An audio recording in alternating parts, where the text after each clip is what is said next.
What's up, man? Hunckho Bookie. I'm from Hiram Clarke, Houston, Texas. Tapping in. So we spoke a little bit earlier before we started recording, but you've been recording officially for barely 2 years. Right. So how does it feel to be getting the traction you're already getting just in this short time span? Okay. When I first started rapping, my people used to always tell me I was hard and shit. We used to do some little freestyle shit, but I wasn't on this type of time. Like, I had quickly figured out, like, okay, so when I first started rapping, it was the normal shit, like some just drill shit, some local drill shit. But I figured out that wasn't for me, you know what I'm saying? Like, it wasn't what I was good at, you know what I'm saying? It was cool, but I figured out that wasn't the lane for me. And when I did what I knew I could do, it just was different. It just moved a lot quicker, like, that's all it was. Yeah, because you definitely with like the latest project, you got like more harmonies and stuff like that on there. So like, as you continue to record, how long would you say it took you to like just find kind of that sound? Because we spoke a little bit earlier, like you were, speaking on some of the new music that's even better than the current music, but even the sound, like it's more defined as to what you Right. want. So how did you find like the sound as far as getting comfortable with your sound? So after I had started recording, once I first tried it, I ain't gonna lie, that shit still sucked. But it was better than what I was already doing. And even if it wasn't better, I liked it better, you know what I'm saying? So I just kept doing it, and I got more accustomed to my own voice. Because for some reason, my shit can't get deep. It don't matter how old I get, my shit don't get deep. So once I locked in with an engineer who got my voice right, and once I figured out how to get comfortable with my own voice and what I can range and what I can do with it, shit, that's what it was.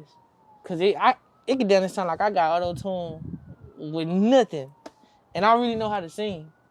So that's probably what it is too. I think some artists, their voice is an instrument, kind of like yours. So with that being said, like what's like, give me like 2 or 3 artists that you would say like influence just the sound, or even just people that you grew up kind of listening to before you decided to say, fuck it, I'm gonna get in the booth. Like, who are you jamming?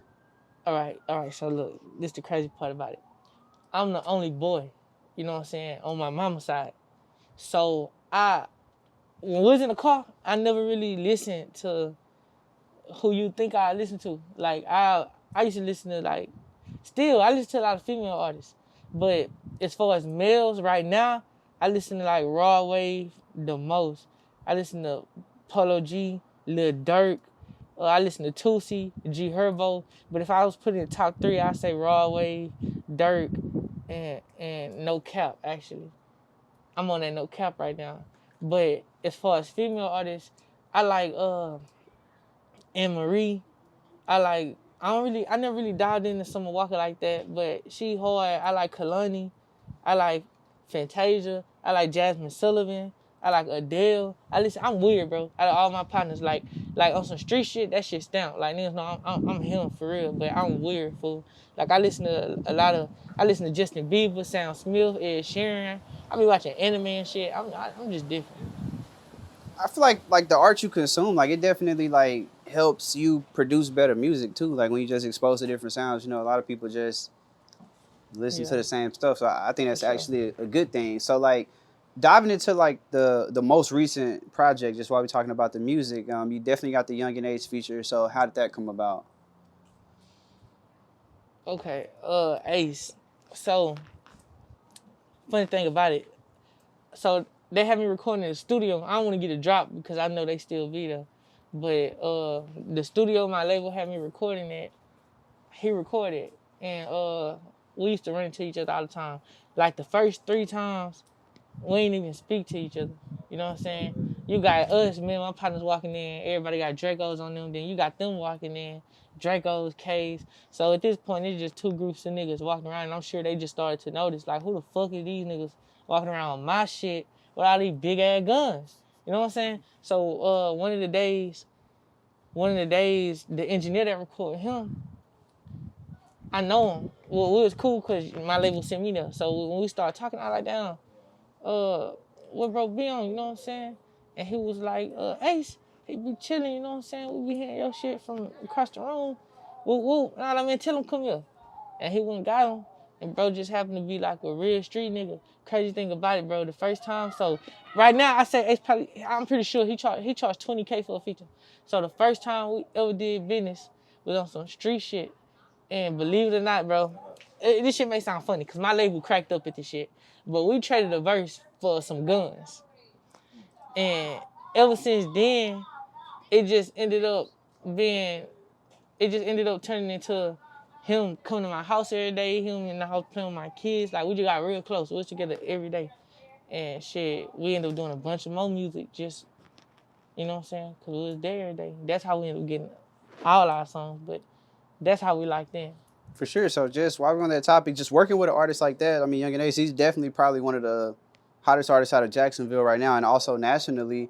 How has that, like, inspired you musically? You know what I'm saying? Aside from the street shit, but just, like, as far as on your musical journey as an artist, like, I mean, did he make you feel like, damn, it's just a lot more money to get? Or, like, how was it just being around an artist like that? Yeah, like, Ace, like, I don't know who the fuck he be thinking he is. Like, he a fucking critic. Like, he sits there, bro. Like, okay, so one time we recorded a song, and it's an unreleased song we got, and we was recording side by side each other.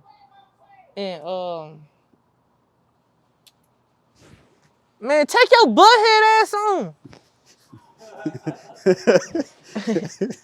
And, fucking, what was I saying? So we recording side by side each other. And then, the studio recorded, a lot of big artists record there. So then, I seen, just some other artists coming in there, and they was like, "Oh, Ace, what's up?" They were just speaking. Like Mona Leo, she had ended up walking through there to go record, and she like, "Oh, what's up, brother?" And she like, "Oh, what's up, Ace?" And now she's in the room while I'm recording. So I was like, "Damn, Ace already be on my ass." Like, he'll sit there and make me record over and over and over and over and over again until I get the fucking word right, bro. And mind you, we recording, we going bar for bar, every couple bar on this particular song. And I'm trying to keep up with him, but he ain't just leave me behind. Like, he'll come back and be like, "Look, do it like this." Like, he was pointing it out to me, but at the same time, I got Mona Leo in here. I got the other engineers in here. And so I was kind of newer to the whole thing. So he just, even when we by ourselves, he just strict on it. Like, he did a lot of, like, I want to say mentoring, but I don't want to pipe his head up because I'm really him. So I ain't going to say that, but you know what I'm saying? He helped out a lot on that matter, like, just on pointers, period, like how to work social media, just a lot of his experiences that nobody really got to tell him. You know what I'm saying? He gave to me, and I just ran with it. You know what I'm saying? I think that's dope, just bumping into an artist that's genuine like that. It always, makes things smoother. So Yeah, you got 9 other songs on the project. Just on the latest one, what was your favorite song on there? Because I know, like you said, a lot of the songs, it's stuff that you wouldn't even consider to be just the very best. But just for the Hard Headed Kid album, what would you say is, like, top 3 songs on there and why that you like, aside from, of course, the feature with Yungeen Ace? Okay. Out of that, man, it's this one song called "Headed Home" on there. I like that song. It was a freestyle. Matter of fact, crazy is, I forgot to tell you LMA. I fuck with LMA. And that song was actually like a remake of her song, Naked. And I remixed that beat and I freestyled it. That's one of my favorite songs off there. And Hard Headed Kid, obviously. That was the first song I recorded.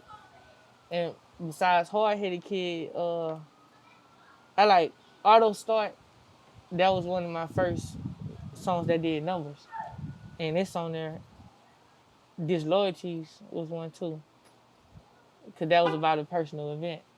So, you know what I'm saying? Houston got a lot of artists. Like you just mentioned, like Money Leo. Like, it's quite a few artists. So who would you say is, like, just some different, like, local Houston artists, or not even local, because a lot of people national, really, but that you would actually want to collab and work with as far as dropping some new music? Who would I want to work with? Yeah, just Houston, though. Really for the new Houston, because it's a lot of new, Houston. So just Houston artists. Like, I mean, you got, like, Lil Jeremy. Like, it's... Nah, me and Jeremy got like 5 songs. Shit, Chose. I mean, shit, even Beat Kings, if you want to make a club song. It's a lot. Okay, like, so just let me anybody. think. I'm trying to think. Because, see, you wouldn't even probably know the ones.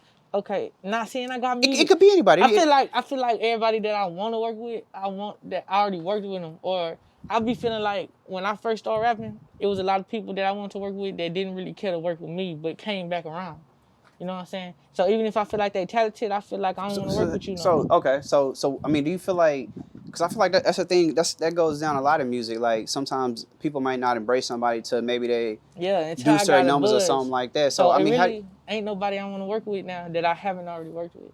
for sure, you just Unless they you just don't knew, you know what I'm saying? And I really can't think of nobody who just knew that's just on my type of time. For sure. So if you could, how about this to mix it up? If you could do a collaboration project with any artist, who would it be right now? Y'all do a full 10 songs straight out the gate. Like the Voice of Heroes, like how Dirk and Baby did. You could pick any artist in the game right now. Who would you do a collab project with? Raw Wave.